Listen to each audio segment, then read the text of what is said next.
क्या बीजेपी के लोग लड़कियों को पटाने का काम कर रहे हैं? यह आरोप हमारे द्वारा नहीं लगाए गए, ना ही हम इन आरोपों का बिल्कुल समर्थन करते हैं, लेकिन यह जो आरोप लगाए गए हैं यह एक कांग्रेस की नेत्री के द्वारा लगाए गए हैं। उनका एक जो 7 सेकंड का वीडियो है वह लगातार तेजी से सोशल मीडिया पर वायरल हो रहा है। इस वायरल वीडियो के अंदर आप कांग्रेस की महिला नेत्री को सुन भी सकते हैं। उन्होंने किन हालात में आरोप लगाए, क्यों आरोप लगाए, आरोप लगाने के पीछे की वजह क्या है, यह सब आपको पता चल जाएगा। यदि आप इस वीडियो के अंत तक बने रहेंगे तो आपको खुलासा हो जाएगा कि आखिरकार कांग्रेस नेत्री ने ऐसा क्यों कहा। दरअसल बीजेपी का एक स्लोगन है कि बेटी को पढ़ाओ और बेटी यहां पर बचाओ। इसी स्लोगन को लेकर यहां पर कांग्रेस की नेत्री रेहाना चिश्ती बीजेपी को आड़े हाथों ले रही है।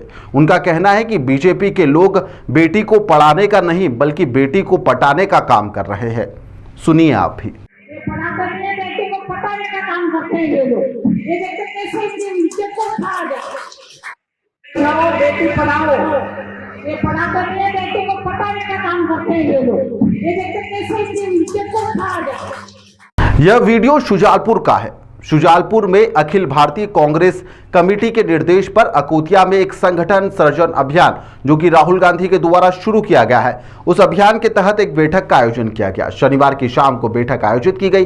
तमाम नेता यहां पर मौजूद थे। इस दौरान राजस्थान महिला आयोग की पूर्व अध्यक्ष और कांग्रेस की नेत्री रेहाना रियाज चिश्ती यहां पर पहुंची, जहां पर एक आपत्तिजनक बयान उनके द्वारा दिया गया जिसको लेकर वह विवादों में घिर गई है। संगठन सृजन अभियान की बैठक के दौरान उन्होंने प्रधानमंत्री नरेंद्र मोदी की जो बेटी बचाओ बेटी पढ़ाओ योजना है उस पर तंज कसा। उन्होंने तंज कसते हुए यहां पर कहा कि बीजेपी के लोग यहां पर जो भाजपा के लोग हैं वह पढ़ाते नहीं है बल्कि बेटी को पटाने का काम करते हैं।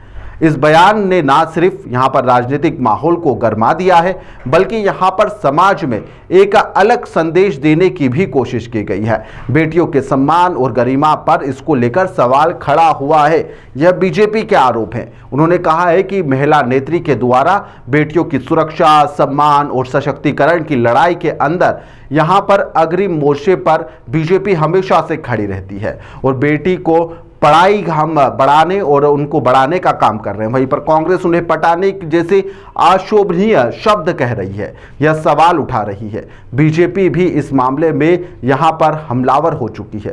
कांग्रेस नेत्री चिश्ती पर जैसे ही इन आरोप लगे कि आपने इस तरह का बयान दिया है तो उन्होंने कहा है कि टोल टैक्स सहित कई तरह के वीडियो वायरल हो रहे हैं जिसके बारे में उन्होंने इसको लेकर कहा है। दरअसल उनका जो इशारा था हाईवे वाले हीरो मनोहर ढाकड़ की तरफ था, जिसके अंदर जिसको लेकर उन्होंने कहा है कि बीजेपी के जो लोग हैं वह बेटी को पढ़ाने का नहीं पटाने का काम कर रहे हैं, जिसको लेकर उन्होंने सवाल खड़े कर रहे थे। यह बयान आप यह जो मीडिया के सामने जब वापस आई चिश्ती तो उन्होंने क्या कुछ कहा वह आपको सुनना चाहिए। वीडियो जो टोल टैक्स वालों ने जो वीडियो लिया था कितनी शर्मिंदगी है। क्या हम ऐसा कर सकते हैं हमारी बेटियों के साथ में? और एक शादीशुदा आदमी एक लड़की के साथ में जिस अभद्र ढंग से जितनी कामुक ढंग से वो पेश आया है वो क्या उचित है? हम समाज में रहते हैं, हम सभी समाज में रहते हैं, हमें इस तरह की चीज़ों के आदी नहीं है। हम अगर बीजेपी इतने सख्ती से बेटी बचाओ बेटी पढ़ाओ उस मामले में है तो इस तरह की रोक पर कार्रवाई क्यों नहीं करते हैं? वो उनको बचाने के लिए क्यों लगते हैं? वो पलट के आरोप क्यों लगाते हैं? नेताओं को समझना होगा कि बेटियों पर राजनीति करने से पहले उनके सम्मान की मर्यादा का पालन जरूर करें। जहां पर बयानबाजी की होड़ में बेटी को पढ़ाओ जैसे शब्द या बेटी को पटाओ जैसे जो शब्द है इसका जो इस्तेमाल किया जा रहा है इससे किसी की अस्मिता को भी ठेस पहुंच सकती है। यह जिम्मेदारी सबकी होती है। जनता के साथ में जनप्रतिनिधियों के ऊपर यह जिम्मेदारी ज़्यादा आ जाती है। ऐसे में कुछ भी बयान देने से पहले उन्हें सोचना चाहिए कि वह किसको लेकर और क्या बोल रहे हैं और क्यों बोल रहे हैं। फिलहाल के लिए इस खबर में इतना ही। आप देखते रहिए द लपेटा।